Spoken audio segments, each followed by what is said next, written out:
Psalm 55, King James Version.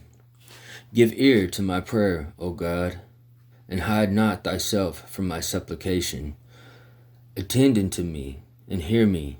I mourn in my complaint, and make a noise, because of the voice of the enemy, because of the oppression of the wicked.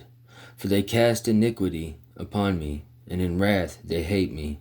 My heart is sore pained within me, and the terrors of death are fallen upon me. Fearfulness and trembling are come upon me, and horror hath overwhelmed me. And I said, Oh, that I had wings like a dove, for then would I fly away and be at rest. Lo, then would I wander far off, and remain in the wilderness. Selah. I would hasten my escape from the windy storm and tempest. Destroy, O Lord, and divide their tongues, for I have seen violence and strife in the city.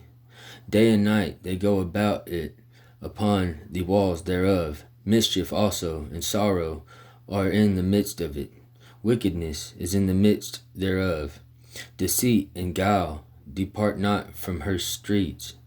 For it was not an enemy that reproached me, then I could have borne it. Neither was it he that hateth me that did magnify himself against me, then I would have hid myself from him.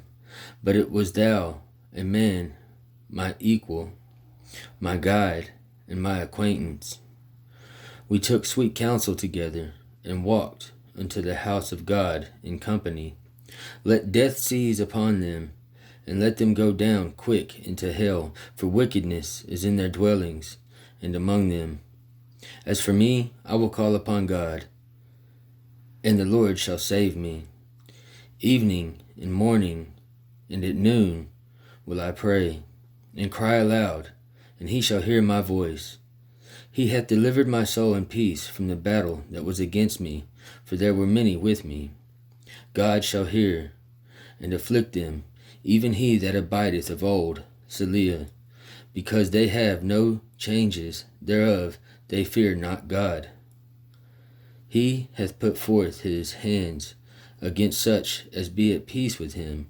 He hath broken his covenant. The words of his mouth were smoother than butter, but war was in his heart.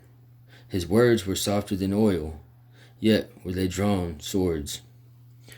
Cast thy burden upon the Lord, and he shall sustain thee. He shall never suffer the righteous to be moved.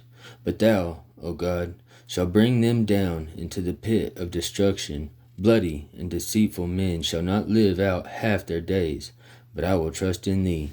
Amen.